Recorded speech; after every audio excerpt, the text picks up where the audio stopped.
안녕하세요, 원장님. 키조미 대표이사 이대입니다. 오래간만에 인사드리겠습니다. 다들 새해 복 많이 받으십시오. 네, 오늘 2022년 너무 많은 법들이, 노동 관련 법들이 많이 변화가 있어서, 제가 한번 정리를 해서 녹음을 한번 해야 되겠다 해서 정리를 좀 해보았습니다. 내용이 좀 길어요. 그냥 편한 마음을 가지고, 쭉 들어주시면 좋을 것 같고요. 이미 아시는 내용들도 많이 있으시기 때문에 제가 그 함께 올려놓은 요 방송 자료를 보시면서 아시는 내용들은 또 제가 설명하면서 또 건너뛰은 내용들은 유의물을 보시면서 조금 더 부족하신 분들은 공부를 하시면 될 것 같아요. 오늘 제가 그 진행할 순서는 근로기준법의 여러 가지 변화된 내용들, 그리고 최저임금, 퇴직금, 모승보, 직장 내 성희롱, 괴롭힘, 각종 지원제도, 이런 식으로 진행을 좀 해보도록 하겠습니다. 조금 빠르게 진행해 드릴게요. 자, 우리 근로기준법에 가장 처음 근로시간입니다. 이 근로시간은 그냥 뭐 출근한 시간이 근로시간이 아니냐라고 생각하는 것이 아니라 근로시간은 사용자의 지위, 사용자는 원장님이시죠. 원장님의 지위와 감독하에 있는 시간이 근로시간이구나. 그래서 법정 근로시간과 법에서 정하고 있는 근로시간, 그리고 원장님과 선생님하고 두 분 사이에 정한 시간, 소정 근로 시간 이렇게 두 가지로 구분이 되어 있고요. 이 근로 시간 이외에도 연장 근로, 뭐 휴일 근로, 야간 근로라고 많이 들어보셨죠? 이 연장 근로는 소정 근로 시간, 법정 근로를 초과했을 때 근로 시간에서 50% 가산점이 붙고 휴일 근로는 법정 또는 약정 휴일에 근로하는 경우에서 이렇게 가산점이 붙도록 되어 있고요. 야간 근로 10시부터 6시 사이에서 50% 가산이 붙는 그런 내용입니다. 이 정도는 다 아시는 내용이죠? 네. 자, 이제 통상임금과 평균임금이 있는데, 얘는 어느 정도 개념을 잡고 가셔야 돼요. 통상임금은 그 근로자에게 정기적이고 일률적으로 지급되는 급여예요. 이 통상임금은 나중에, 연장근로라든지 연차 같은 그 수당을 계산할 때 기초금액이 되는 거고요. 이 평균임금은 3개월 동안 평균적으로 근로자에게 지급한 금액 정도 생각하시면 되고, 얘는 나중에 퇴직금 계산할 때 기초금액이 되시는 거예요. 자, 그 다음요. 휴게시간. 자, 휴게시간은, 근로자분들은 4시간 일을 하게 되면, 4시간 동안 일을 하게 되면, 아니죠. 참 4시간이 아니고 하루 8시간 중에 4시간을 근무하게 되면 30분 이상 휴게시간을 줘야 되죠. 그죠? 그래서 8시간 근무를 하기 때문에 4시간에 30분, 30분에서 1시간 정도 휴게시간을 주게 됩니다. 이 휴게시간은 근로자가 자유롭게 이용할 수 있어야 되고요. 위반 시에는 이런 어마어마하게 하죠. 그죠? 자, 그리고 우리가 이제 휴게 시간을 규정을 할 때 이 아래 부분을 잘 보셔야 돼요. 근로자가 근로시간 도중에 원장님의 지휘 명령에서 완전히 해방되고 자유로운 이용 시간이 보장이 되어야 되고, 그 다음에 당연히 휴게 시간 급여가 없겠죠. 그 다음에 시작하는 시간과 끝나는 시간에 주어지면 안 됩니다. 그래서 휴게 시간은 반드시 근무하는 중간에 시간을 줘야 되고요. 그 다음, 유급휴일은, 근로자가 쉬면서 돈을 받는 날을 보고 유급휴일이라고 그러죠.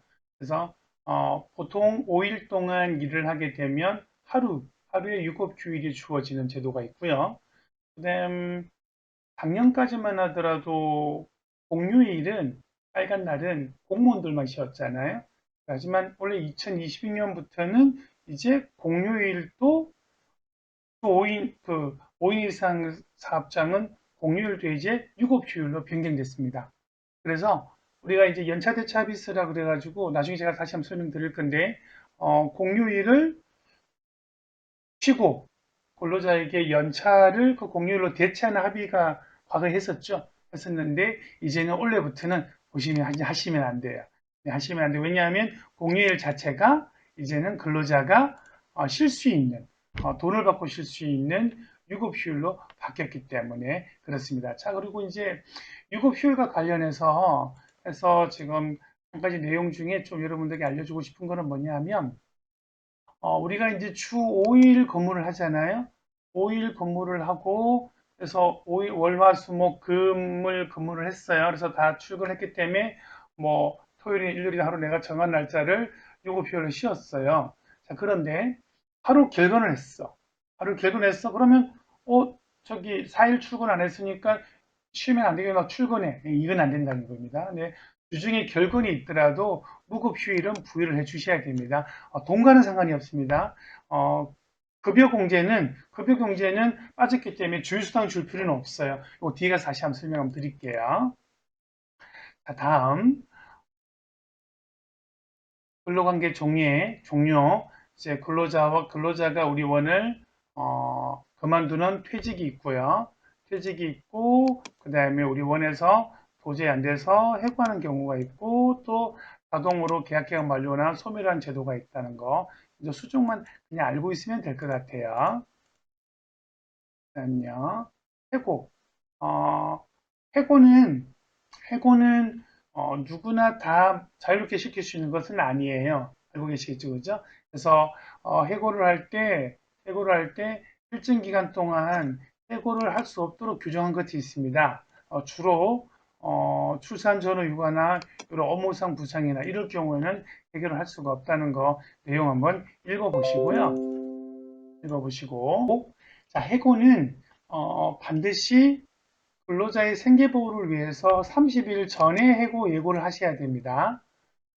대부분 다 알고 계시죠, 그죠? 만일 30일 전에 해고 요청을 하지 않게 되면 30일분의 통상임금을 지급을 하셔야 돼요. 그래서 내가 어느 근로자가 도저히 우리 원과 맞지가 않아서 해고를 해야 되겠다 하시게 되면 30일 전에 반드시 해고를 하셔야 되고요. 자, 얘는 근로자가 우리 원 상시 근로자가 4인 이하인 사람들은 그냥 구두상으로 해도 되지만 5인 이상은 반드시 서명을 하셔야 된다는 거 꼭 기억하시고요. 그다음 해고 예고에 예외가 있습니다. 예외는 그냥 바로 그냥 해고가 된다는 거죠. 주로 이제 수습기간에는 굳이 해고 수습기간 조건만 맞으면 바로 실시간 해고를 할 수가 있고요. 그 외 나머지 것들은 천천히 한번 읽어보시면 될 것 같으시고요. 어, 해고를 하지 말아야 될 대상자가 있어요. 누구나 해고할 수 있는 건 아니고요. 이 보호가 필요한 근로자는 일정 기간 동안 해고를 할 수가 없습니다. 주로 출산, 임신과 관련된 여성분들, 또 부상이나 질병, 육아휴직기 이런 기간이 있는 그 근로자분들은 해고를 하시면 안 돼요. 네. 자, 이제 근로계약서에 대한 다양한 보존 서류는 쭉 한번 그냥 읽어보시면 될 것 같아요. 제가 앞에 거는 좀 간단하게 넘어가고 있습니다. 자, 이제 근로계약서 이야기 해보겠습니다. 근로계약서를 하면서 앞에 있던 것들에 상세하게 설명 한번 드리겠습니다. 서면 근로계약서입니다. 반드시 서면으로 근로계약서 작성하셔야 되고요. 이 근로계약서는 근로자의 권리이자 또 원장님의 분쟁을 예방할 수 있는 문서이기도 합니다. 반드시 작성하셔야 되고요. 미체결 시에 이런 과태료가 부담이 되죠, 그죠? 또 근로계약서를 내가 작성을 하더라도 이런 내용을 수당 내역을 미명시했거나 휴게 시간이 없거나 수습 기간이 없거나 주요가 없다든지 근로계약서 그 내용이 다 들어가 있지 않으면 다 지급을 해야 된다는 거. 그렇기 때문에 반드시 근로계약서는 제대로 적으셔야 돼요. 자, 한번 근로계약서를 작성을 만약에 했을 때 이러한 항목들이 빠져 있게 되면은 벌금이 나오게 되고요. 일반 근로자들은 벌금이 최대 500만 원까지 나오고요. 그다음에 기간제 근로자분들 있죠, 그죠? 단기간 근로자는 항목별로 이런 과태료가 나올 수가 있습니다. 그리고 과태료에 대한 그 부가 결정에 대해서 어떻게 청구가 되고 어떻게 이의를 할 수가 있는지에 대한 내용 유도표가 나와 있으니까 이 방송 끝나고 천천히 문서 보시면서 한번 읽어보시면 될 것 같아요. 자, 이제 우리 그 4인, 상시 근로자가 4인일 때와 5인일 때, 적용되는 법. 네, 그래서 4인 이하는 주 52시간이 적용되지가 않죠. 그죠? 미적용이죠. 그죠? 5인 이상만 적용이 되고요. 그다음에 좀 전에 우리가 말했던 해고. 해고에 4인 이하도 30일 전에, 죄송해요. 이 출산휴가라든지 산업재해 기간인 사람들은 해고를 하시면 안 됩니다. 얘는 두 개 다 동일해요. 그 다음에 30일 전에 해고를 해야 되는 것도 동일합니다. 하지만 해고를 서면으로 통지해야 되는 것은 여기 있죠. 그죠? 5인 이상만 해당되고, 그 다음에 근로자가 나는 부당해고야라고 이의 제기할 수 있는 것도 5인 이상만 이의 제기를 할 수가 있고요. 그 다음, 연장과 야근과 이런 가산임금 있죠. 그죠? 가산임금. 이 가산임금은 5인 이상만 적용이 돼요. 그리고 이제 올 11월부터 임금명세서 다 줘야 되죠. 이런 건 둘 다 적용이 됩니다. 다음, 연차 및 생리휴가는 5인 이상 사업장만 적용이 되도록 되어 있고요. 다음, 이제 한눈에 한번 볼까요? 보시면, 그래서 사이니아 어린이집은 이렇게 아까 좀 전에 말했던 급여 대상의 근로 조건 명시해야 되고요. 해고, 예고 반드시 하셔야 되고요. 휴게 시간 줘야 되고, 주휴일, 5일이라면 하루 쉬게 하는 거 주일 주셔야 되고, 출산휴가 반드시 주셔야 되고, 육아휴직 주셔야 되고, 퇴직금 주셔야 되고, 최저임금 지키셔야 되고, 나머지 아래에 있는 뭐 연장 근로라든지 연차라든지 연장 수당이라든지 이런 부분들은 다 그렇구나. 5인 이상 사업장에만 적용이 되는구나 라고 생각하시면 되고요. 이제 그러면 내가 우리 원이 4인일까 5인일까 좀 복잡할 수가 있죠. 뭐 아예 그냥 근로자 숫자가 작아서 문제가 없는 것은 상관이 없지만 좀 아리까리할 때가 있어요. 자, 이게 이제 한번 그러면 상시 근로자 계산을 어떻게 하느냐. 일단 상시 근로자는 고용의 형태를 불문하고 우리 원에 출입하는 모든 사람이에요. 자, 계산 방법은 1개월 동안 사용한 근로자 연 인원에서 가동 일수를 나눈 겁니다. 한번 사례를 볼까요? 매일 출근하는 사람이 3명이었어요. 그 다음에 월요일, 수요일 출근한 사람이 2명이었고, 목금 출근한 사람이 3명이었어요. 그리고 이 사업장의 운영 일수가 20일이었어요. 계산을 해보면, 그래서 매일 출근한 사람 3명 곱하기 22일, 66명. 그 다음에 2명, 28명, 3명, 24명.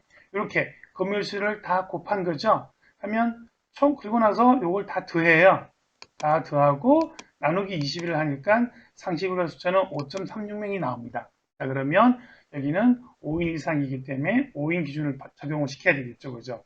다만 이 계산 결과가 그 5인 이상이 나오더라도 그 하루하루 일별로 근로자 수를 파악을 해서 5인 이상인 날 2분의 1 이상일 경우에만 5인으로 적용이 된다는 거 또 하나 알아주시면 될 것 같고요. 좀 복잡하죠, 그죠?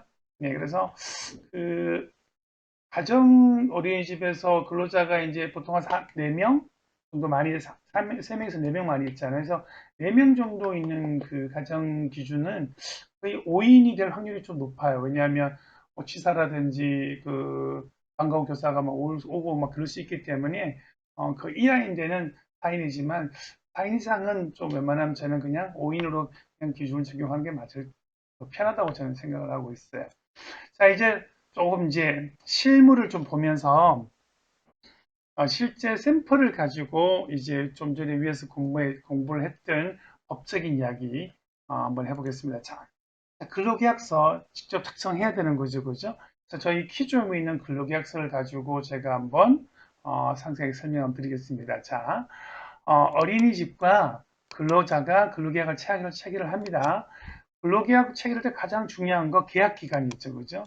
계약 기간은 나는 이 사람을 언제 입사를 해서 정함이 없는 계약으로 할래 하면 요 위에 걸로 선택하시면 되겠죠, 그죠? 자, 정함이 없는 계약이 뭐죠? 네, 바로 정규직 계약이에요. 그래서 만약에 이제 원래 입사를 했어. 그다음에 2022년 3월 1일 입사를 했어요. 그리고 이 사람을 나는 정함이 없이 그냥 쭉 가겠다 하시면 예로 하시면 좋아요. 예로 하시면 좋은데 나는 좀 불안해. 이 사람을 좀 지켜봐야 될 것 같아. 아니면 아니면 뭐 대체력이라든지 어떤 특수한 상황이야 하면 이렇게 계약 기간을 정하시면 됩니다. 계약 기간은 특별하게 약정 없어 두 사람 간의 합의를 보시면 돼요. 하지만 최대 계약직은 2년입니다. 2년 이상 넘어갈 수는 없어요. 그래서 계약 기간을 정하시고요. 이 계약 기간을 정하심에 있어서 제가 이제 고민이 좀 되는 부분은 뭐냐 하면 만약에 이 그 기간이 없는 계약을 정규직, 그러니까 정규직 계약을 했어요. 했는데 근로자가 3월 1일 입사를 하고 그러면 우리는 이제 정규직이기 때문에 함부로 퇴사를 못 시키잖아요. 뭐 30일 전에 해고해고 제도가 있긴 있습니다만은 그래서 많은 원에서 그냥 입사 3월 1일 하고 퇴사를 2월 28일로 잡자. 일단은 그 계약 기간으로 많이 좀 하는 경우도 많이 있어요. 장단점은 있어요. 어, 예를 들면 좀 내가 마음에 안 드는 좀 우리랑 좀 안 맞아.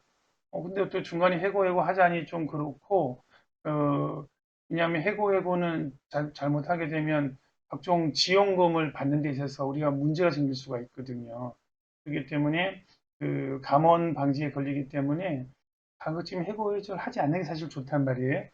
그래서 계약 기간을 정해놓고 이 기간이 동안 지켜보고 용 마음에 안 들면 계약 기간 만료로 갱신 의사가 없다 하고 이야기를 해주면 어, 자동으로 퇴사 처리가 되거든요. 근데 이제 또 반대로 이걸 근로자가 또 이용할 수도 있어요. 그 지금 이제 많이 근로자 편에서 좀 좋게 좀 바뀌어진 제도는 어쨌든 계약 기간 만료로 퇴사를 했어.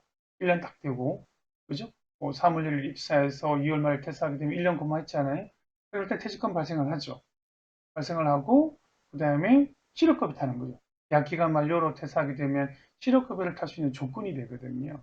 그래서 요걸 좀 이용해서 많이 퇴사하는 분들이 계세요. 근데 정규직 계약으로 해놓게 되면 퇴사해도 실업급여를 못 타요. 개인사비 퇴사이기 때문에. 그래서 요거는 원장님 원의 상황에 맞게끔 이용했으면 좋겠고요. 그 다음에 수습기간이라는 게 있습니다. 수습기간. 수습기간 이제 이 근로자가 우리랑 잘 맞는지 안 맞는지에 대해서 서로 모니터링을 하는 거죠. 서로. 그래서 이 수습기간 동안 적격 여부를 시험하거나 이제 갖추도록 해줘야 되는데 만약에 근로자가 부적당하다고 인정될 경우에는 취소를 할 수 있다고 했죠. 그죠? 수습 기간 가지고 바로 언제 이제 퇴사시킬 수가 있으세요. 그리고 이 수습 기간 동안 임금을 10% 감액하여 지급한다고 되어 있는데 요거는 어, 그 계약 기간, 이 계약직은 10% 감액이 안 됩니다. 정규직만 10% 감액이 되세요. 그래서 정규직으로 하시는 사람들은 이 10% 감액을 할 수가 있고요. 계약직으로 하시는 분들은 이 10% 감액을 없으셔야 돼요. 네, 다시 한번요. 이 계약직으로 하시는 분들은 그렇구나.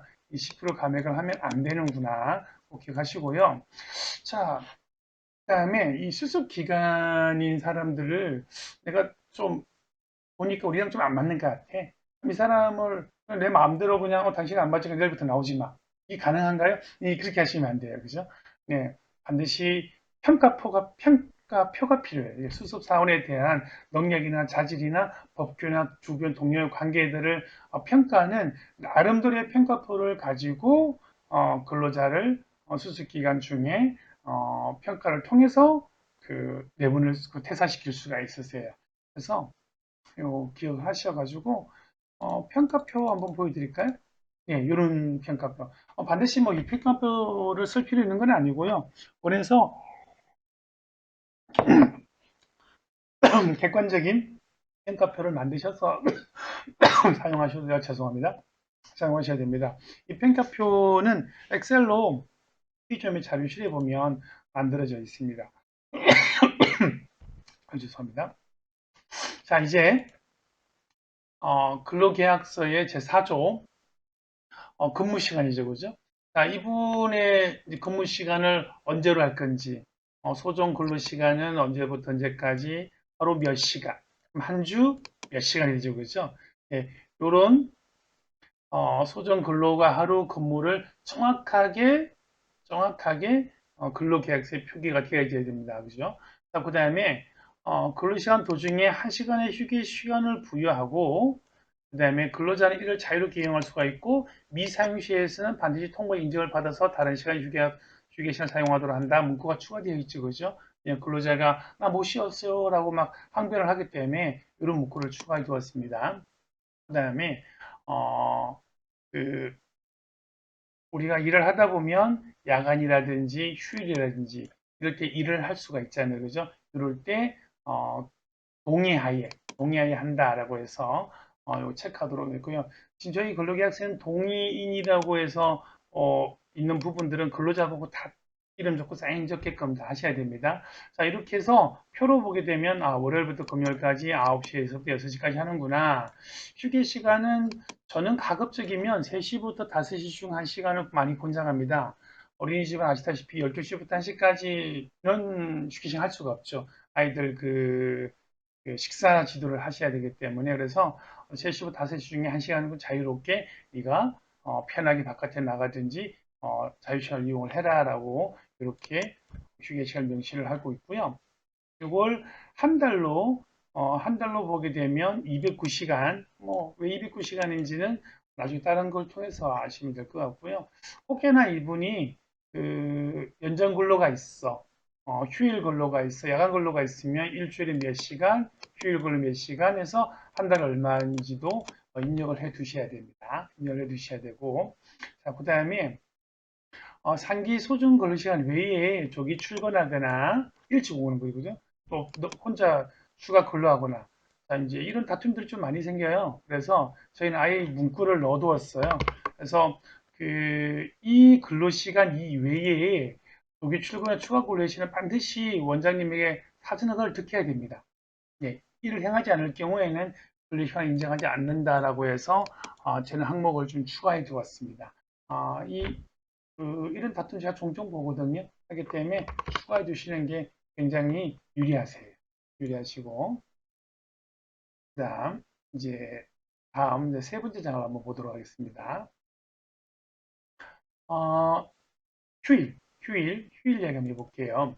휴일은, 제가 위에 설명했던 것처럼 근로자가 주휴일, 일주일에 1일을 유급휴가로 쉬는 거죠. 그죠? 일주일에 하루를 쉬는 거예요. 우리는 주휴일을, 보통 주휴일을 저희는 보통 일요일로 주일로 많이 주휴일을 부여합니다. 그 다음에 근로자의 날. 이렇게 해서 휴일이 들어가 있고요. 토요일은 무급휴일을 합니다. 토요일은. 자, 그 다음에, 자, 이 조항이 좀 바뀌었죠, 원래부터. 그래서 이 1조, 2조 요거 이외에 관공서의 공휴일에 관한 규정에서 공휴일로 지정한 날은 이제 바뀌었죠. 유급휴일인 거예요. 유급휴일. 돈을 받고 쉬는 날이에요. 그래서, 만약에 이제 경영사정으로 이날을 출근하게 되면 대체휴무를 하겠다. 그거는 이제, 만약에 이제 빨간 날 나왔다. 그럼 다른 정상적인 근무 날로 바꾸겠다. 그거를 할 경우에 동일 체크하시고요. 이것도 해놓는 게 좋으세요. 그 다음에 이것도 근로자와만 하면 효력 발생한 게 아니고 얘는 반드시 근로자의 대표와 서면 합의를 통해서 공유를 대체할 수가 있습니다. 그 다음 휴가가 있습니다. 휴가 얘는 휴일이고요. 주휴일, 무급휴일, 공휴일, 그 다음 휴가는 근로기준법에 따라서 연차 휴급휴가를 부여하게 됩니다. 그래서 만약 휴가를 사용하지 않게 되면 휴가 미사용 수당, 인차 수당을 지급을 해야 돼요. 단, 사업주가 휴가를 사용해라 했는데 안 사용하면 보상 수당을 지급하지가 않아요. 자, 그 다음에 우리가 흔히 그 방학이라는 학예 휴가가 있죠. 그죠? 예, 휴가는 저희는 지금 근로계약서는 3일을 부여한다고 되어 있습니다. 이게 만약에 4일이면 4일, 5일이면 5일 하셔도 돼요. 토일은 빠지고요. 정상 근무일이에요. 그래서 연차 휴가로 요거는 요 학예 휴가를 연차 휴가로 사용한다라는 규정 계약서예요. 여기서 만약에 이제 연차 휴가가 없는데도 우리 이 기간 동안 전체 다 연차 휴가를 가야 되는 거잖아요. 그죠? 그래서 연차에 대한 가불로 갈 수도 있습니다. 그래서 다음 연차 미리 땡겨서 주는 거죠. 땡겨서 주면 그 다음 연차를 좀 그만큼 까지는 거죠. 그죠? 예. 그래서, 연차 가불이라는 제도도 있구나. 이렇게 하시고요. 그 다음에 이제 근로계약서 네 번째 거 한번 볼게요. 자, 급여. 급여를 보시면, 내가 약정한 급여가 있는데 이 기본 월급은 모든 급여를 다 합친 거예요. 모든 급여를 다 합친 거고 이 급여 안에는 기본급과 기타 여러 가지 수당들이 포함돼서 구성되어 있습니다. 그래서 저희는 기본적으로 포괄임금을 모든 연장과 야근이 다 포함되어 있는 포괄임금제를 지금 활용을 해서 급여를 쓰고 있고요. 그 다음에 임금은 매월 25일에 준다는 거. 자, 이제 여기 보면 사업주는 근로자가 결건 시 해당 일수에 대한 임금에서 공제할 수 있다 되어 있죠. 그죠? 이게 무슨 말이냐면, 근로자가 결건을 했어. 그러면, 결근을 하셨으니까 급여 공제를 해야 되겠죠. 그죠? 얼마를 공제하는 게 맞을까요? 네. 결건, 얼마를 하루 빠지게 되면 하루 월급만 공제하는 게 아니라 주휴수당까지 발생하지 않겠죠. 그죠? 왜냐하면 주휴수당에서는 5일 출근을 해야지만 하루가 발생되는 게 주휴수당이니까. 그래서 2일간 공제할 수가 있습니다. 2일간. 이틀 빠졌어요. 그래도 그러면 3일이 되겠죠. 주인 한 번이 있으니까. 자, 아까 전 위에 보면 이런 내용이 있었죠. 5일간 근무하게 되면 하루를 쉬게 만든다는 게 있었잖아요. 그게 주휴일이었잖아요. 그죠? 자, 그러면 4일만 하루 결건했어요. 하루 결건했으니까 너 이날 나와. 일요일 날 나와. 이건 안 된다는 거예요. 4일 근무해도 일요일은 쉬게 해줘야 돼요. 왜냐하면 근로계약서상 거기는 주휴일이었으니까. 하지만 돈은 급여를 줄 때 공제할 때는 이 사람이 하루를 결건을 하게 되면 주휴까지 해서 2일치 급여를 공제할 수가 있는 거예요. 이해되셨죠? 네. 자, 이제, 연장 휴일, 야간, 뭐, 이런 거 필요하실 때, 가산수당을 줘야 된다는 내용. 그 다음에, 퇴직금. 자, 퇴직급여는 근로자가 1년 이상 근무할 경우에, 퇴직금을 주잖아요. 뭐, 이건 뭐, 다들 워낙 잘 아실 것 같아서 깊게 설명하지 않을 것 같은데, 퇴직급여는 그, 한 주 소정 근로시간이 15시간 미만인 사람은 퇴직급여가 없어요. 좀 뒤에 다시 설명할게요. 아무튼, 퇴직급여를, 주겠다 하고 근로약서를 넣었는데, 저는 퇴직금 중에 어떤 게 좋을까를 하면 저는 그냥 근로복지공단 확정 기형을 많이 권장해 드립니다. 요거에 대해서는 조금 더 뒤쪽에 근로계약서, 퇴직금 관련해서 또 내용 한 번 더 다뤄드릴게요. 사회보험, 흔히 말하는 사대보험이죠, 그죠? 사대보험, 근로자 사대보험을 가입을 시켜야 되고, 그 다음에 근로자가 부담할 보험료는 법령에 정한 대로 징수하여 되어 있죠. 징수한다고 되어 있죠, 그죠? 그래서 지금 그 사대보험을 근로자에게 그 법령에 정한 대로 징수를 하는데 그 많이들 좀 이제 헷갈려들 하세요. 왜냐하면 이번 달 보면 국민연금을 보면 국민연금 고지서를 보면 우리 그 급여대장에서 예를 들면 200만 원이면 국민연금 4.5%니까 한 9만 원이죠, 그죠? 9만 원을 공제를 했는데 이번 달 그 국민연금 고지서를 보면 뭐 9만 원이고 7만 원만 나와 있어요. 어, 자, 이제 이럴 경우 이제 어떡하냐 이거죠. 그래서, 다툼이 좀 발생할 경우 종종 있는데, 저는 그 4대 보험은 그 두 가지로 구분해서 설명을 합니다. 첫 번째는 그 원장님이 월급을 원해서 주는 그러니까 인건비 지원 시설이 아닌 어린이집인 거죠.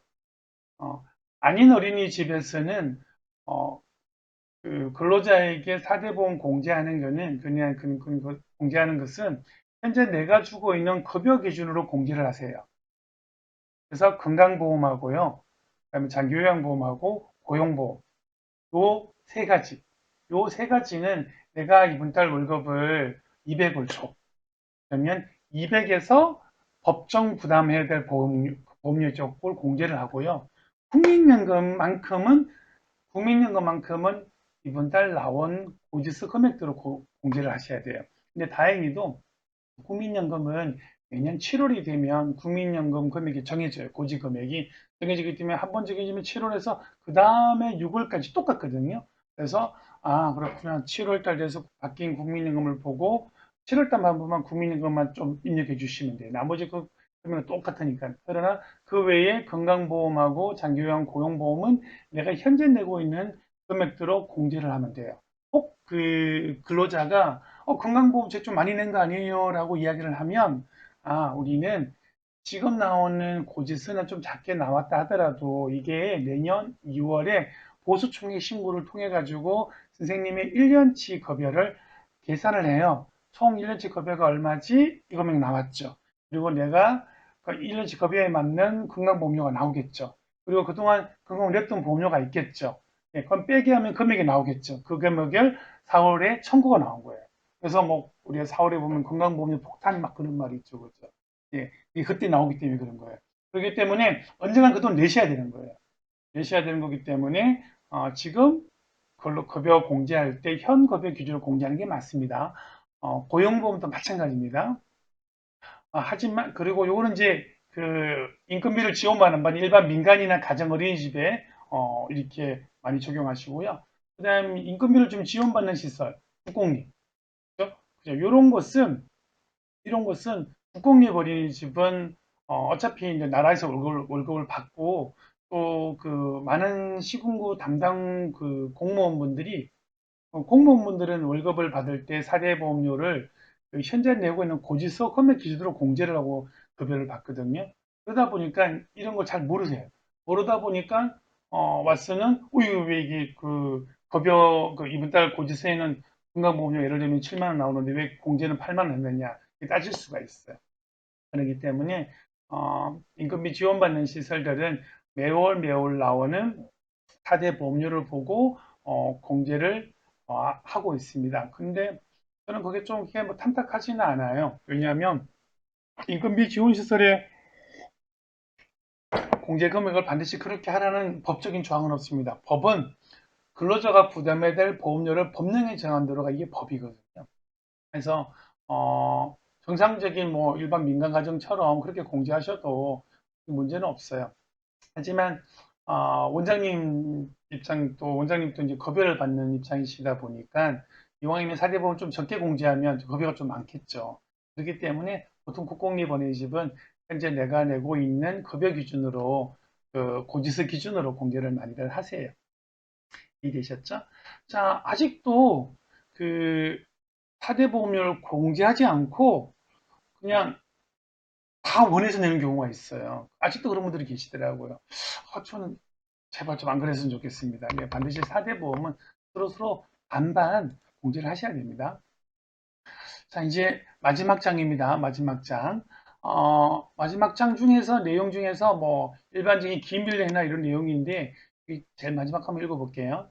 근로자가 뭔가를 위반했대요. 그래서 사업자의 승인이 있기 이전, 퇴직을 승인한 이전에 임의로 결건하거나 무단으로 결건해서 인수행위도 안 되고 손해를 끼친 경우 이를 변상해야 된다. 이런 경우 많이 있죠.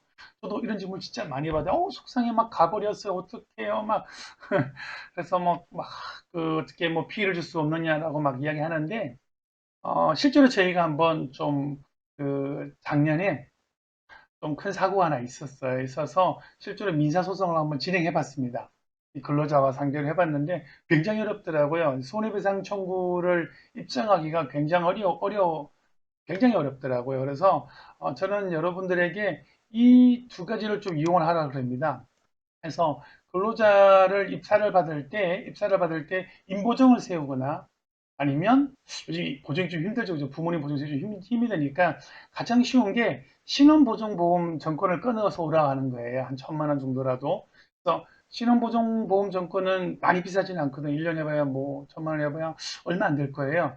그러니까 얘를 보정보험 정권을 끌어오면 그 사람을 신원을 보정해 주는 거기 때문에 혹시나 이 사람이 어떤 피해를 끼치게 되면 우리가 신원보증보험 정권에다가 먼저 청구를 하고 돈을 받을 수가 있는 겁니다. 받고 보정보 청구에서 근로자에게 나머지 돈을 청구하겠죠. 하기 때문에 저는 가급적이면 신원보증보험 정권을 받는 것 이외에는 사실 그 개별적으로 민사 진행을 해봤지만 거의 실익이 없었습니다. 그래서 그런 참고사항이 하나 있고요. 그 다음에 근로계약서 작성일은요, 반드시 입사일 이전이어야 됩니다. 입사일 당일이거나 이전, 같거나 이전이어야 됩니다. 그래서 근로계약서를 왔는데 뭐 입사 날짜보다 뭐 뒤에 뒷날짜도 있다. 안 됩니다. 반드시 근로계약서는 내가 입사한 날 당일이거나 전날. 왜냐? 근로계약서를 작성하기 전에 일을 하면 안 되는 거거든요. 그럼 불법이 되는 거거든요. 이해되셨죠? 네. 자, 이제 다음 장 넘어가 볼까요? 자, 이제 한번 제가 이 최저임금 표를 보면서, 좀 전에 제가 다시 한번 설명드리도록 하겠습니다. 원래 최저임금이 9,160원이에요. 그죠? 9,160원이고, 그러면 내가 근로자와 나는 그 근무 시간을 약속을 했어. 나는 4시간만 매일 월요일부터 목요일까지 4시간의 일을 해. 라고 하면 근무 시간이 4시간이 되는 거죠. 자, 이걸 한 달로 계산을 하게 되면 105시간이 되는 거예요.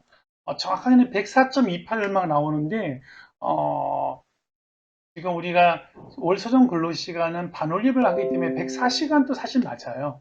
맞는데, 그러면 0. 몇 시간에 대해서 그 근로자가 불이익 보는 거 있기 때문에 다툼이 생기면 좀 더 주라고 그래요. 그래서 저희도 많이 고민을 하다가, 아유, 그냥, 0.1만 나와도 시간을 1시간 올려줍니다. 그래서 월 소정 근로 시간은 105시간 해서 이 105시간 곱하기 9,160원 하게 되면 이 96만 1,800원이 만들어집니다. 이게 최저임금, 최소한 이 급여 이상은 주셔야 됩니다.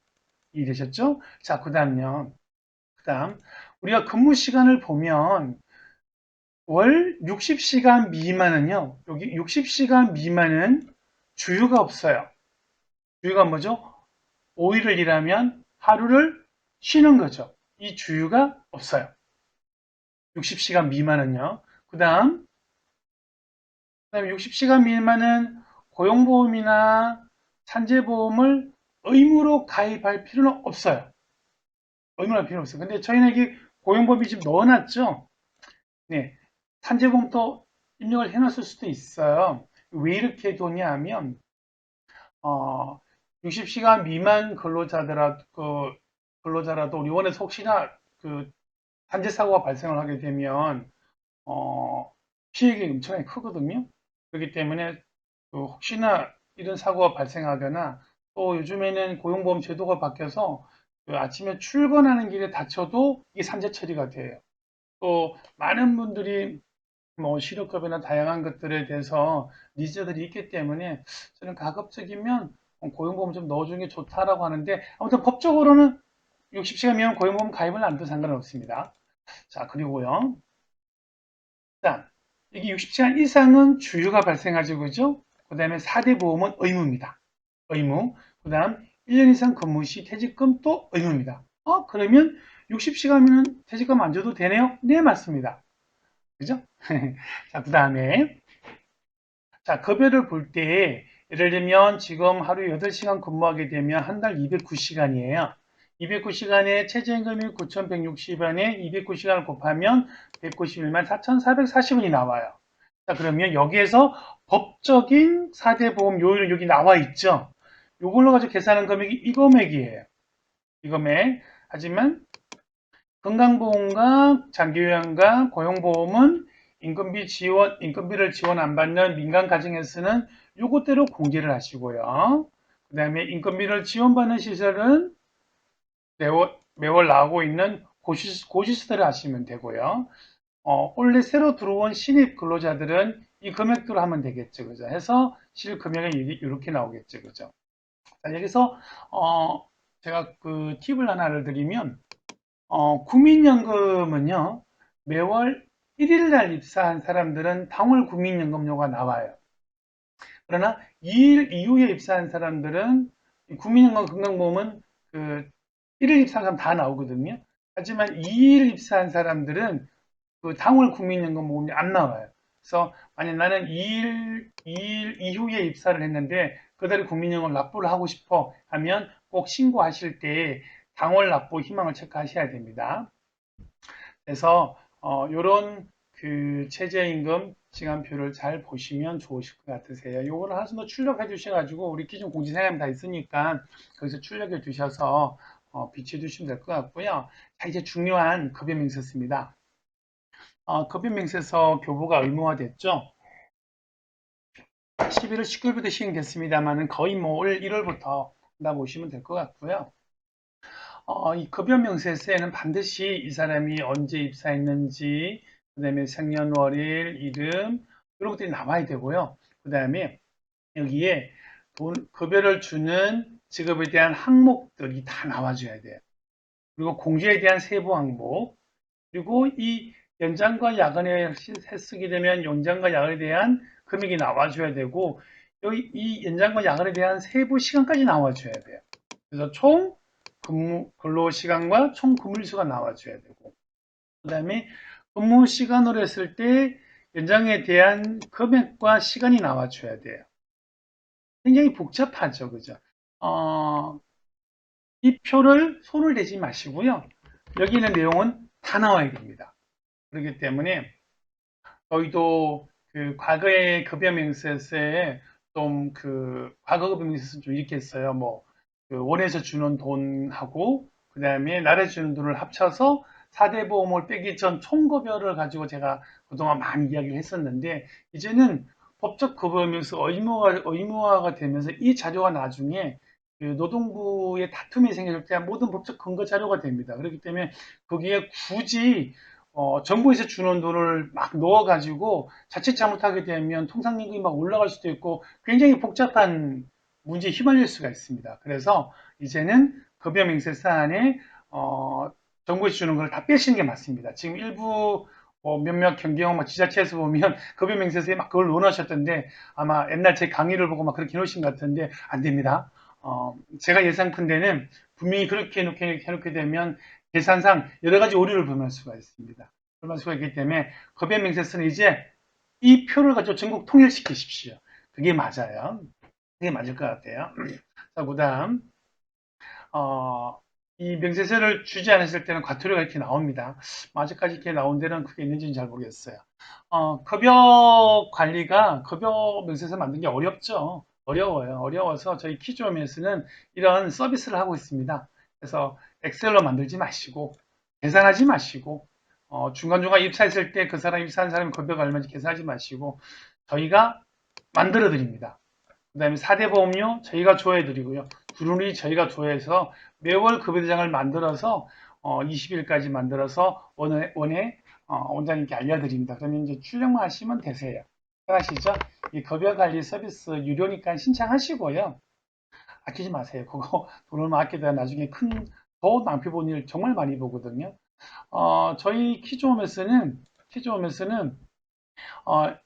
저희 고객분들은 이미 다 아시겠지만, 여기 이런 급여 대장을 가지고, 급여를 다 입력해 드리고요. 각종 출력들이 다 자동으로 나와집니다. 그래서 급여 명세서부터 급여 대장까지 모든 게 자동으로 이루어지고, 또 장점은 여기에 있는 이 급여를 가지고 고용산재 보수총회, 건강보험보수총회, 연말정산까지 다 이 급여 데이터라고 하기 때문에 4대 보험료와 원천세가 정확하게 모든 게 싱크로가 정확하게 이어지는 그런 대한민국에 저희밖에 없어요. 정말 저희밖에 없어요. 자부심을 가지고 있습니다, 저는. 그래서 웬만하면 급여관리 서비스 꼭 이용하시고요. 그리고 또 한 가지 저희 그 기존의 장점 중에 하나가 4대 보험이죠. 그죠? 4대 보험. 4대 보험 무료예요, 무료. 그래서 이 키좀 사이트 안에서 입사, 퇴사, 휴직 연장까지 다 됩니다. 여기까지. 싹 다 됩니다. 그리고 저희가 지금 2월을 목표로 지금 하고 있습니다. 이제 4대 보험료가 매월 고지서가 자동으로 조회되는 걸 지금 1차 개발은 했는데 조금 아직까지 불안해서 런칭을 하지 않았고요. 지금 목표는 2월 달 목표로 지금 하고 있는데, 어, 이제 여기 사이트 안에서 버튼만 클릭하게 되면 원장님 이번 달에 나온 4대 보험료 금액이 자동으로 나와지고 이게 급여대장이 자동으로 입력이 되어집니다. 그래서 그다음에 보험료와 그다음에 가입자 명부들 다 실시간 조회될 수 있게끔 진행이 지금 2월 정도 만들 계획으로 있고요. 또 저희 입퇴사를 저희 쪽에 하면 좋은 거는 선생님들 인면 보고할 때 4대 보험 가입증명서를 함께 출력해서 제출해야 되잖아요. 그죠? 근데 이제 아시다시피 가입증명서는 나오진 않아요. 왜냐하면 4대 보험 신청한다고 금방 나오는 게 아니기 때문에. 그래서 접수 신청서만 제출하셔도 인면 보고가 가능하거든요. 그래서 여기서 확인서 출력하시게 되면 바로 신청서가 바로 출력이 됩니다. 그래서 이 내용을 가지고 공단에다 신청을 하시면, 공단입니다. 저기 그 시군구에 인면 보고하시면 되겠습니다. 자, 이제 연차 한번 가볼까요? 네, 연차. 연차 뭐 5인 이상 사업장에 적용되는 거죠, 그죠? 연차는 첫 1년, 처음 1년 출근한 입사한 사람은 매월 만기를 하면 다음 달에 하루 연차를 주면 되는 거고요. 그리고 1년 동안 80% 출근하게 되면 15일의 유급 휴가를 줘야 됩니다. 그래서 1년간은 처음 1년간은 한 달 출근하게 되면 그 다음 달 하루를 주면 되는 방식이고 1년이 딱 찼어. 그러면 이제 15일 연차가 생기는 겁니다. 그래서 3년 이상 계속 근로하게 되면 추가로 일을 더해주며 이후 매 2년마다 하루씩 가산해서 최대 20일 유급휴가를 주면 됩니다. 자, 이 아래 표를 보면 되는데요. 표를 보면 되는데 그냥 쉽게 생각하면 이런 거예요. 쉽게 생각하면 처음 지금 이제 지금 제도는 현재 요제도예요. 요제도. 얘는 옛날 제도이기 때문에 기억하지 마시고요. 자, 2019년 5월 30일 이후 입사자들 이전 입사자는 요 기준을 적용받으면 돼요. 다시 한번요. 다시 한번 입사일이 2017년 5월 29일 이전 입사자는 요 기준을 적용받고 5월 30일 이후 이 기준을 적용받습니다. 차이가 뭐냐면 차이는 엄청나게 차이가 나요. 처음 2년 차가 차이가 납니다. 처음 2년 차는 2017년 5월 29일 이전에 입사한 사람은 처음에 1년 차가 되었어요. 이제 어차피 근데 지금 벌써 2017년 5월 29일은 벌써 뭐 몇 년 지났잖아요. 18, 19, 20, 21, 20, 5년이 지났기 때문에 이 사람은 벌써 연차가 뭐 16, 17이기 때문에 뭐 디테일하게 설명할 필요는 없겠습니다만은 설명을 하자면 이분들이 만약에 2년 차까지는 연차일이 15일밖에 없었어요. 하지만 이제 2019년 5월 30일 이후 입사자 대부분이겠죠, 그죠? 대부분 입사자들은 이 기준을 적용받는데 이게 좀 골 때려요. 왜 골 때리냐면 이 질문 참 많이 받거든요. 잘 들으세요. 자, 근로자가 입사를 했어요. 3월 1일 입사를 했어요. 입사를 하고 2월 28일까지 1년 전이잖아요, 그죠? 까지는 11개의 연차가 생겨요. 그리고 이 사람이 3월 1일이 딱 되는 순간, 그러니까 365일에서 366일이 되는 순간 이 사람은 연차가 15일이 발생을 합니다. 그게 무슨 차이예요? 엄청난 차이가 있어요.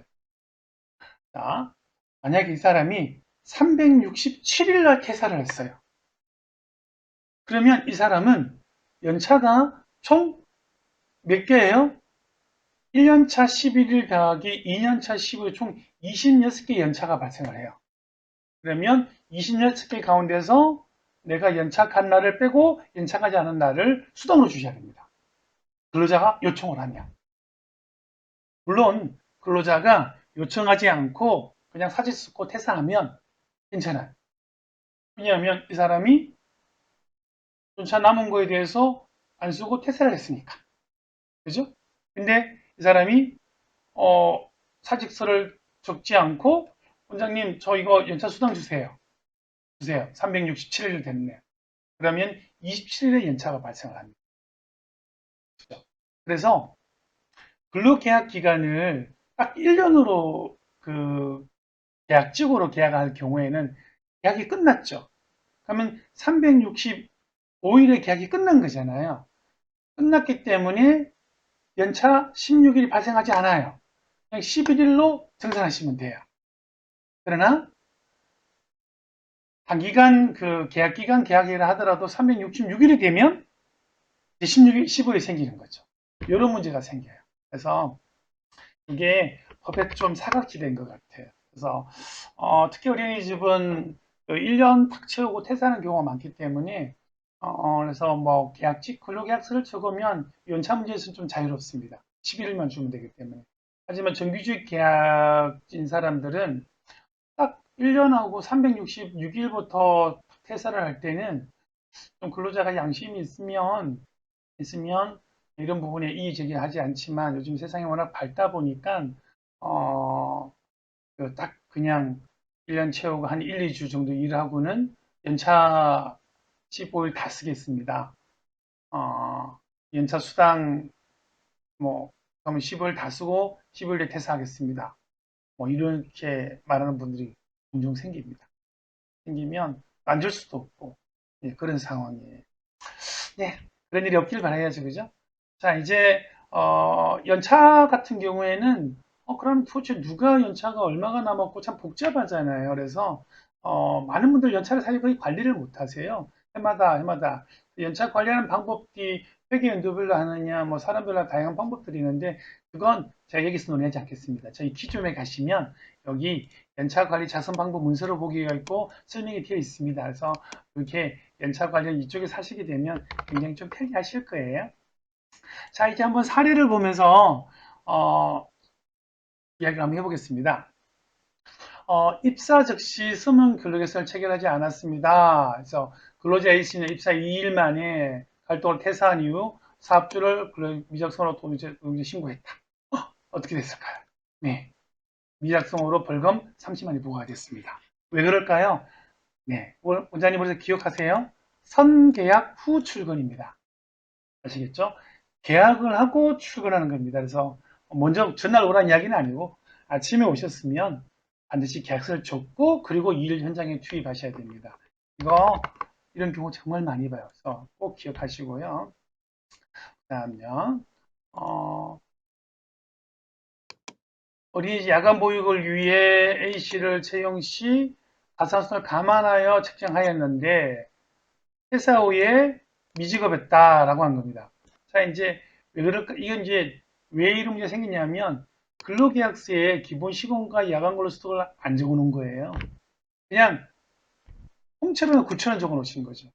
그러면 추가로 지급하셔야 됩니다. 그렇기 때문에 반드시 디테일하게 꼭 적어놓으셔야 된다는 거.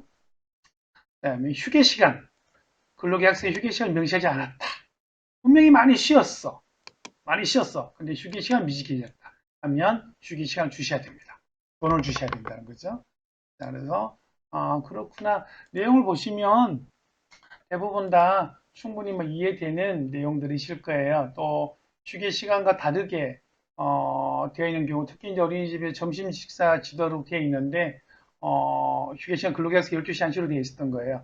이럴 경우에 문제가 될 수가 있습니다. 그래서 저는 가급적이면 3시부터 5시까지 하라고 이야기를 하고 있고요. 그다음에 또 이건 서문 계약서. 일용직도 계약 작성해야 되나요? 몰랐어요. 그래도 안 돼요. 단지 이제 그, 그 과태료는요. 근로자가 퇴사를 하게 되면 즉시 과태료 부과가 됩니다. 그래서 재직자는 근로계약서 작성하고 시정하게 되면 과태료 50% 감면이 돼요. 그다음에 기간제 근로자는 과태료가 조금, 단기간 근로자 과태료 조금 다르죠, 그죠? 네, 약간씩 차이는 있습니다. 아무튼 근로계약서는 꼭 작성하셔야 돼요, 원장님. 자, 그다음에 어, 우리 근로계약서 안에 뭐 여러 가지 뭐 이거 뭐 다른 거 포함됐다라고 이제 해놨는데 근로계약서보다 더 앞선 그 근로계약서란다. 식대나 교통비보다 더 앞서는 것은 법적 수당의 주휴수당 이런 것들이 더 우선된다는 거 내용을 읽어보시면 되실 것 같고요. 7번 수습기간 수습기간 그 근로자 A씨를 수습기간 3개월로 구도로 약정했대요. 해고를 했대요. 그래서 해고 의견서 달라는 거예요. 이때 줘야 될까요? 그래서 수습기간은 말로 하시면 안 돼요. 반드시 서면으로 작성하셔야 돼요. 그래서 해고수당이 발생 의무가 발생을 해버립니다. 그래서 반드시 수습기간이라는 기간 꼭 명시하시고요. 그 다음에 5개월 일한 사람 2주 전에 구두를 해보겠다. 안 되죠, 그죠? 반드시 30일 전에 해고를 해줘야 됩니다. 그 다음에 조기 퇴금 임금 삭감할 때 이제 이런 경우 종종 있어요. 왜냐하면 처음에 월급 얼마를 주겠대요. 이걸 했는데 단 3개월 뒤에 퇴사하게 되면 최저임금 주겠대요. 그래서 이 사람 2개월 퇴사해버렸어요. 그래서 최저임금으로 앞전 월급을 소급해 줬어요. 위반입니다. 그래서 근로계약 불이행에 대한 위약금 또는 손해배상액을 예정하는 계약은 예약 예정 금지 위반으로 벌금 나옵니다. 그래서 절대 이렇게 하시면 안 돼요. 그래서 물론 이게 최저임금법은 위반이 안 됐지만 요 위반이 될 수 있기 때문에 이거는 근로자와 나와의 계약인데 상관없지 않나요? 하는데 네, 근로계약 불이행에 대한 금지는 예약학증 예정 금지 위반은 하시면 안 되겠습니다. 그다음요. 최저임금 보겠습니다. 우리 최저임금 그동안 이야기 많이 했으니까 넘어가는데 한 가지만 보시면 1년 미만 계약 근로자, 1년 미만 계약 근로자, 그죠? 1년 미만 계약 근로자는 최저임금 수습기간 동안 최저임금 지급이 불가능합니다. 90%. 그러니까 무슨 얘기냐면 정규직은 3개월 동안 수습기간이죠. 그 기간에 90% 줘도 돼요. 그죠?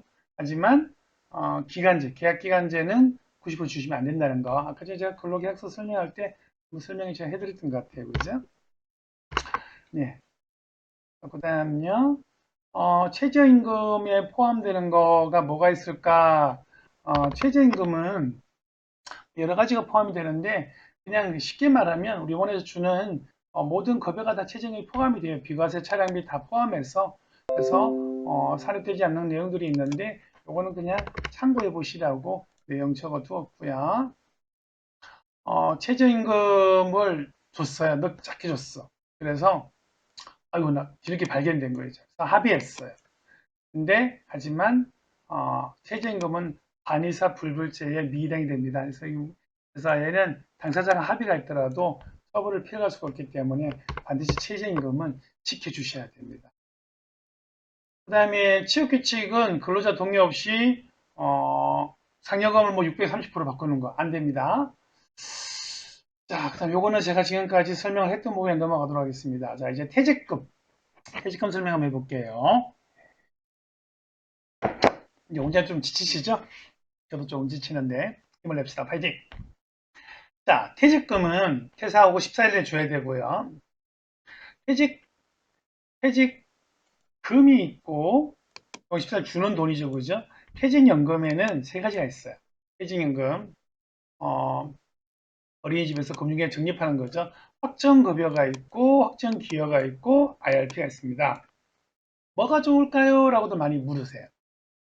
저는 이것도 급여대장처럼 사대보험 공제하는 것처럼 국공립 같은 인건비를 지원받는 곳은 이왕이면 원장님도 퇴직금 많이 받고 싶죠. 많이 받고 싶잖아요. 그죠? 내가 퇴사했을 때. 어, 그러면 저는 확정급여형, DB형을 하라 그래요. 아니면 그냥 별도의 통장을, 퇴직금 통장을 만들어서 은행에 그냥 저축하든지. 둘 다 같은 거거든요. 단지 얘는 차이가 뭐냐 하면 마지막 원장님이 퇴사하실 때 내가 3년 동안 퇴사하기 직전 90일간의 평균 급여를 더하게서 한 달치 급여를 뽑아요. 그리고 그 한 달치 급여를 가지고 내가 그동안 근무했던 근무 월수를 곱해가지고 퇴직금이 나오거든요. 그러니까 퇴직금이 굉장히 많아요. 그리고 원장님이 마지막 퇴사하기 한 3개월 전 급여를 좀 많이 받으시는 거죠. 그러면 아주 퇴직금이 높겠죠, 그죠? 아, 그러나 이 확정 기여형, 이 기여형은 주로 이제 민간이나 이쪽으로 하라 그러는데, 참. 그러니까 국공립에 그러면 퇴직연금을 넣는데 좀 어디가 좋냐 보면 제가 보기에는 미래에셋이 참 좋은 것 같아요. 예, 지금 미래에셋 퇴직연금이 굉장히 수익률이 좋거든요. 그 다음에 확정 기여형은 주로 이제 민간이나 가정 어린이집에서는 저는 이걸로 꼭 하라고 이야기를 합니다. 이제 왜 그러냐면, 얘는 매월 우리가 받는 급여에서 12분의 1, 약 한 8.3% 정도 되죠. 그죠? 이 금액을 매월 금융기관에다 적립을 하는 거예요. 그럼 적립이 쭉 쌓일 거 아니에요. 그죠? 그럼 퇴사를 해. 그럼 그동안 쌓였던 돈을 그대로 줍니다. 재계산하지 않습니다. 그냥 월별로 적립했던 돈을 주는 제도가 확정기여형. 예, 확정기여형. 그러니까 원 입장에서는 조금 부담이 좀 덜 되겠죠. 급여는 왜냐하면 계속 오르기 때문에 3개월 재계산해서 뭐 주는 것보다는 좀 비용이 좀 나을 수가 있겠죠. 그래서 주로 이제 확정 기형을 받는 회사들 많이 있는데 제가 운영을 해보면서 제일 좀 편했던 곳은 어디냐 하면 근로복지공단에 있는 확정 기형이 제일 편해요. 그래서 어, 전산도 좀 가장 좀 쉽게 되어 있어요. 쉽게 되어 있고 근로자가 들어오거나 퇴사하거나 보수가 변경되거나 아주 쉽게 좀 이거 바꿀 수 있게끔 되어 있어요. 확정 이 근로복지공단께 다른 회사가 좀 어렵게 되어 있어요. 그래서 저는 가급적이면 근로복지원 확정 개정을 하라고 좀 많이 권해드리고 있습니다. 네, 이게 퇴직연금제도. 그다음에 개인형 IRP는 이 나중에 이제 퇴직금을 수령하게 되면 보관해서 운영하는 이런 제도인데 확정 그 참 기여형도 요즘에 근로복지공단이 확정 기여를 상당히 많이들 하시거든요. 하시는데 그냥 대부분 다 그냥 놔두고 계세요. 그러니까 운영을 안 하신다고. 왜냐하면 확정 기형의 장점이 뭐냐면 내가 돈을 더 추가해서 넣을 수가 있어요. 얼마까지? 700만 원까지. 그러면 그 700만 원까지는 연말정산 소득 공제가 되거든요. 그렇기 때문에 그 확정 기형의 개인의 IRP 계좌를 만들어서 그 돈을 더 넣어가지고 공제받는 제도를 활용을 하고 꼭 활용하시고요. 그럼 두 번째는 내가 들어 적립해 있는 돈을 요걸 좀 나는 좀 공격적으로 주식에 좀 투자를 하고 싶어. 지금은 대부분 다 좀 안정권이 들어가 있어서 거의 수익률이 없어요.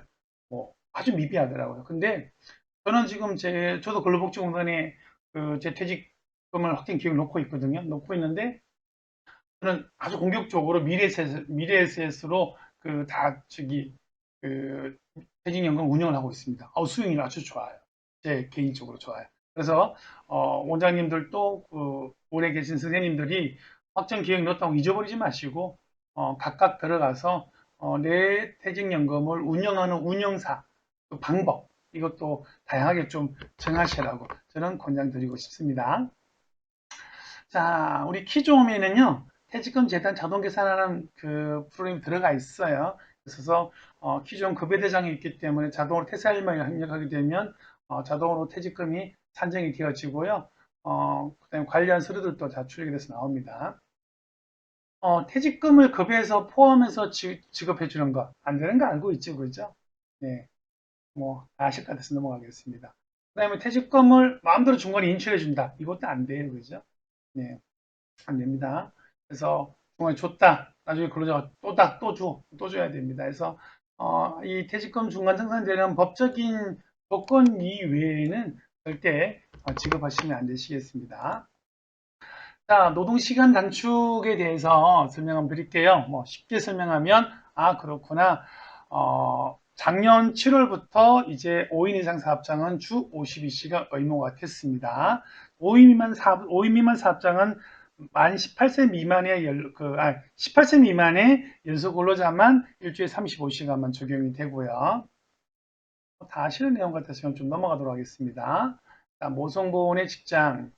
음, 어, 근로자가 이제 임신을 하게 되면 여기 지금 근로자가 노동시간 단축 신청을 반드시 허용을 해줘야 되고 이를 이유로 임금 삭감하시면 안 됩니다. 그래서 임산부 야간과 휴일 금지를 하셔야 되고요. 다 아시는 내용 같아서 출산휴가도 신청하게 되면 90일까지 줘야 되고요. 배우자도 10일까지 줘야 되고요.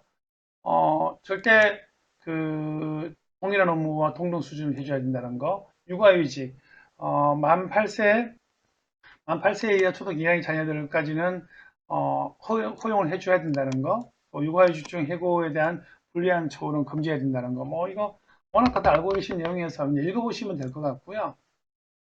직장 내 성희롱을 위한 사업주 조치도 추가가 됐습니다.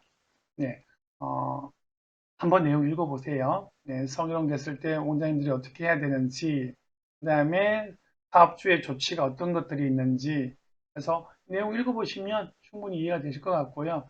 이번에 직장 내 괴롭힘 방지가 많이 강화됐죠, 그죠? 그래서 근로자 직장 지휘관계를 우위를 이용해서 강요를 하게 되면 이런 어떤 진정이 들어오게 되면 원장님께서는 반드시 이 절차에 따라서 조치를 취하셔야 됩니다. 그래서 어, 요즘 요 근래 이런 다툼이 되게 많아요. 직장 내 괴롭힘을 해가지고 진정도 많이 들어오고 특히 어린이집도 많이 들어오고 있습니다. 많이 들어오고 있어서 그래서 원장님이 들어왔을 때 어떻게 조치를 취해야 되는지에 대한 상세 내용 읽어보시면 될 것 같습니다. 자, 이제 기업 지원금 제도를 한번 가볼게요. 자, 기업 지원금 제도 여러 가지가 많이가 있는데 제가 그, 대분류만 설명드리겠습니다. 일단 이 기업 지원금 제도는 고용보험에서 주는 지원금 제도예요. 고용보험에는 세 가지 제도가 있습니다. 고용을 유지하는 거, 새롭게 고용하는 거, 안정시키는 거, 이 세 가지 제도가 있고요. 여기 사이트를 클릭하게 되면, 제가 이 강의안을 만든 상세 내용이 나옵니다. 한번 그 안으로 들어가서 보면, 고용 창출 장려금은요, 고용을 새롭게 창출하는 겁니다. 일자리 함께하기, 국내 복귀, 신종령, 고용 촉진, 청년 채용, 뭐 이런 것들이 있고요. 고용을 안정시키는 제도에는 월별 일자리, 정규직 전환, 일가정 환경 개선, 출생의 고용 환경이 있습니다. 어린이집에 해당되는 것들이 조금 있어서 제가 뒤쪽 좀 넘어가면서 어떤 게 해당되는지 설명 드릴게요. 고용 창출, 안정장려금, 그 다음에 고용 유지에는 고용 유지, 휴업, 휴직, 무급 휴직이 있고요. 정년 고용 안정에는 고령자와 60세 이상, 지역 고용 직진 지원금 이런 고용보험의 5가지 크게 그 안정 사업들이 있습니다. 사업들이 있는데 제가 여러 가지 그 사업 중에서 우리 관련된 것만 좀 정리해서 말씀드릴게요. 원래 또 내용이 좀 바뀐 게 있어서. 자, 어린이집에는 여성 근로자분들이 많기 때문에 출산휴가기에 상당히 고용 안정 지원금 등들이 많이 있어서 이거 한번 정리 한번 해볼게요. 첫 번째 육아휴직. 육아휴직 지원금은 육아휴직을 허용을 해주는 거죠, 그죠? 그래서 육아휴직을 보내게 되면 어린이집에 육아휴직 지원금이 나오게 되고요. 또 육아기를 통해 가지고 근로시간을 좀 단축시켰어. 했을 때 단축 지원금이 나오고요. 그 다음에 육아휴직을 갔으니까 대체인력을 써야 되겠죠. 그러니까 대체인력을 쓰게 되면 좀 지원금이 나옵니다. 근데 이 대체인력 지원금은요, 2021년 1월 1일부터 폐지가 됐습니다. 폐지가 됐기 때문에 작년까지 있는 것들만 되고 하신 분들만 되고 올해 새롭게 육아휴직을 가고 대체를 하신 건 대연되지 않습니다. 그래서 반드시 고용보험에 가입해 있는 분만 된다는 거. 좀 더 디테일하게 한번 들어가 볼까요? 육아휴직 지원을 받으려면 반드시 근로자에게 30일 이상 육아휴직을 줘야 되겠죠. 그렇죠? 그 다음에 예전에는 그 100분의 50, 그 나머지 육아휴직 지원금 중에 나머지 50%는 복귀 후에 6개월 이상 됐을 경우에 지원하도록 되어 있고요. 그 다음에 올해 좀 새로 신설된 제도가 하나 있습니다. 육아휴직 특례제도입니다. 그래서 최초 3개월에 대해서는 월 200만 원 육아휴직 지원금이 나옵니다. 그래서 이런 조건을 갖추었을 때, 그다음에 육아휴직 단축 지원금도 이렇게 지금 정리가 되어 있고요. 한번 실제 표를 보면서 한번 볼까요? 네, 표를 보면서 한번 보겠습니다. 자, 보시면 육아휴직을 가게 되면 만 12개월 이내에는 만 12개월 이내에 육아휴직을 갔어. 그러면 최초 3개월에 200만 원을 지원금 받고요. 이후에 30만 원 지원금 받고요. 그 다음에 3개월 미만 가게 되면 요금 받는 거고요. 그 다음에 만 18, 13개월 이후인 대상 자녀가 육아휴직을 갔어. 그러면 월 30만 원 받는다는 거. 그 다음에 근로시간 단축했을 때는 월 30만 원. 이런 제도가 있습니다. 대체인력은 1월 1일자 폐지가 됐기 때문에 제가 상세하게 설명드리지는 않겠습니다. 자, 두루누리 사회보험, 이미 다들 많이 받고 계시기 때문에, 신청하셔야 나옵니다, 이거. 두루누리 지금 내가 대상되는 기업인지 아닌지 보시고, 신청이 안 되어 있으면 꼭 좀 신청하시고요.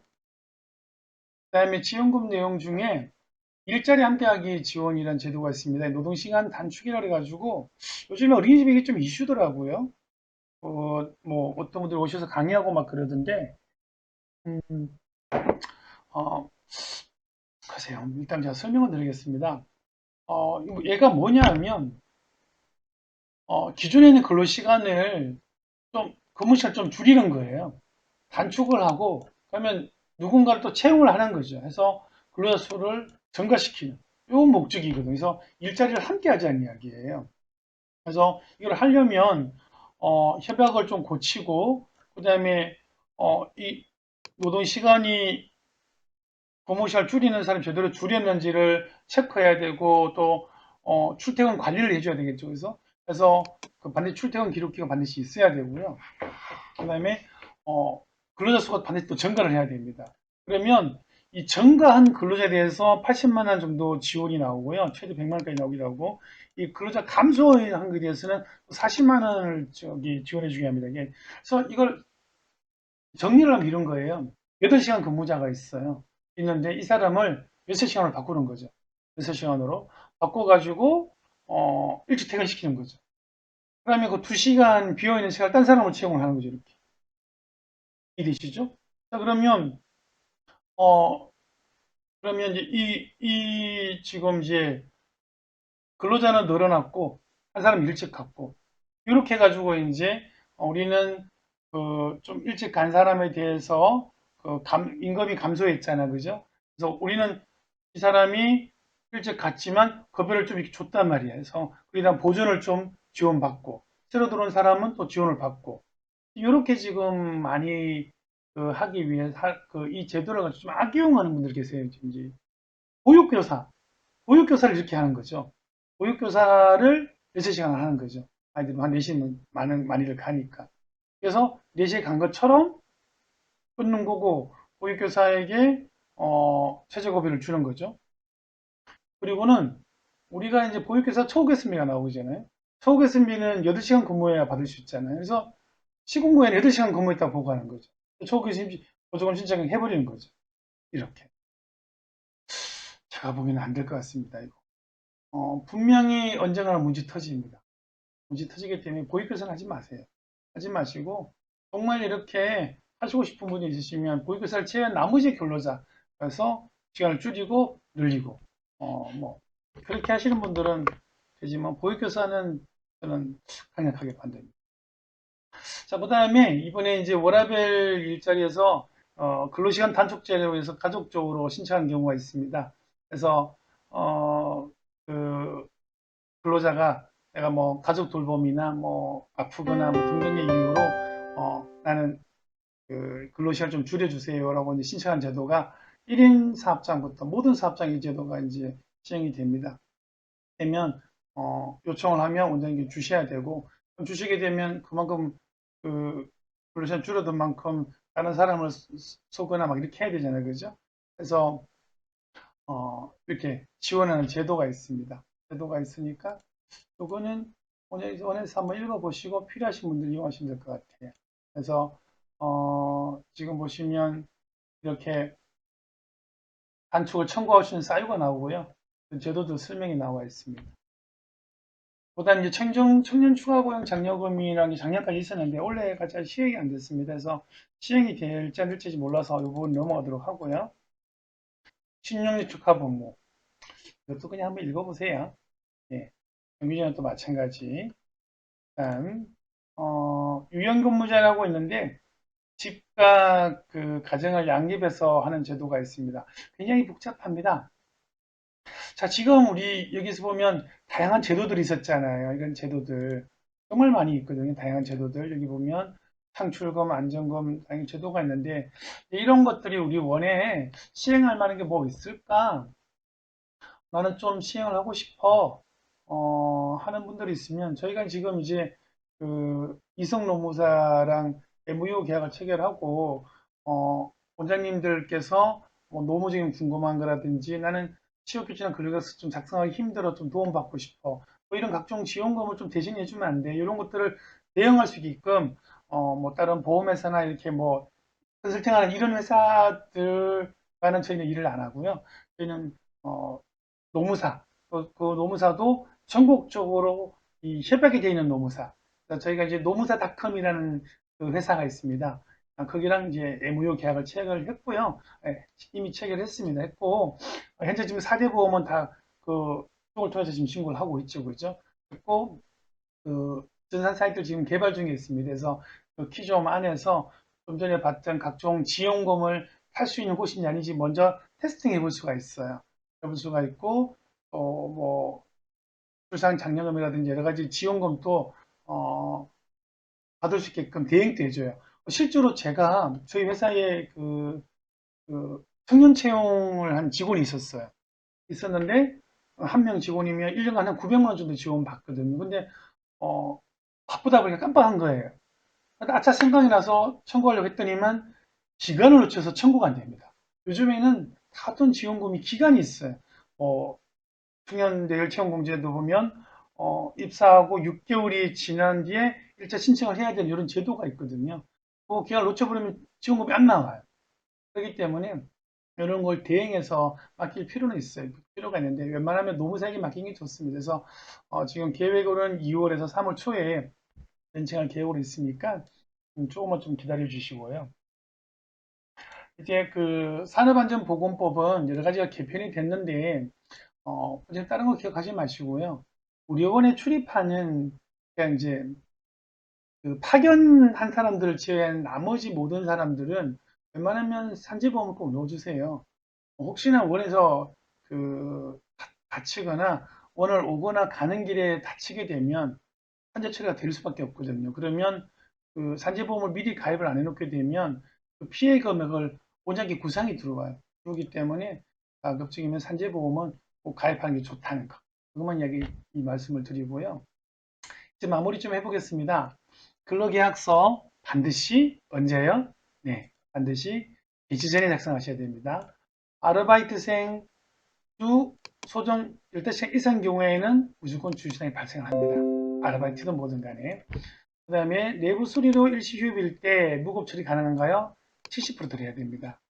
해고는 적용 제외는 아주 이렇게 사유가 있을 때만 적용 제외고 나머지는 다 해고 예고를 하셔야 됩니다.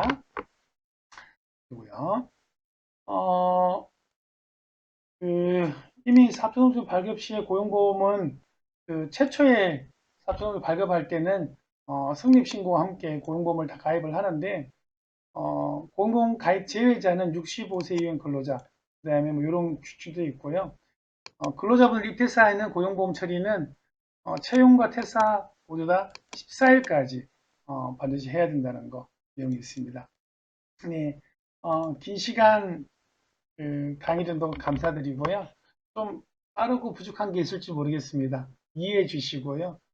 궁금한 점은 제가 유튜브에 댓글로 적어 주세요.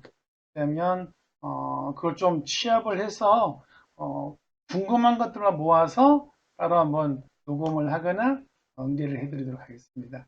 네, 긴 강의 듣는 고생하셨습니다. 감사합니다. 원장님 키 좀 소개 많이 좀 해주세요. 감사합니다.